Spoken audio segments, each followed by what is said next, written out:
The Liberals are going to table their long-awaited federal budget this week, though this budget might be a little bit different from budgets of the past, like this one from 2024.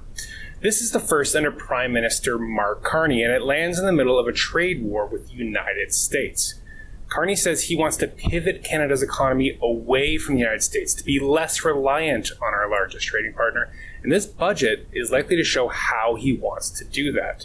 Here's what fiscal analyst Sahir Khan says about why this budget is so important. Canadians are anxious. They were anxious in the election. By some measures, they're more anxious now.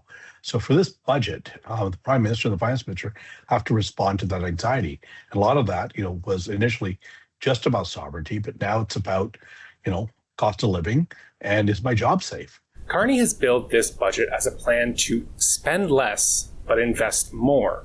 Now, what does that mean? He's going to divide the presentation of this budget between a capital stream, money that goes toward building homes, infrastructure, major projects, stuff like that, and an operating stream, the rest of the money that goes towards government services, salaries, transfers to Canadians and provinces.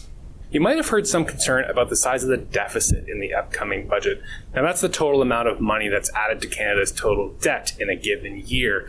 We don't know yet how big the deficit is going to be in the upcoming budget. The Liberals said in late December of last year they expected the deficit to be around $42 billion for this year, but a trade war and a bunch of defense and infrastructure spending commitments later, most analysts are expecting the deficit to be much bigger in the upcoming budget. But Khan says it's not the size of the deficit on its own that matters. It doesn't affect us whether a budget deficit is $10 billion or $15 billion, we're not personally affected very much. At a certain point, though, that accumulated deficit you have every year has to be borrowed, and the government starts to pay interest on those bonds that it's borrowing with. And at some point, like it happened in the 1990s, that interest becomes so great, it's starting to eat up other parts of the budget that we need for healthcare transfers to the provinces, that we need for infrastructure in the country, we need for the military.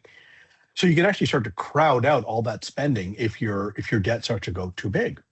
Khan says the real test for the Liberals in this and future budgets will be whether their plan works to grow the economy faster than the pace of government spending, so that eventually more money is coming in than Ottawa is borrowing to fund that spending.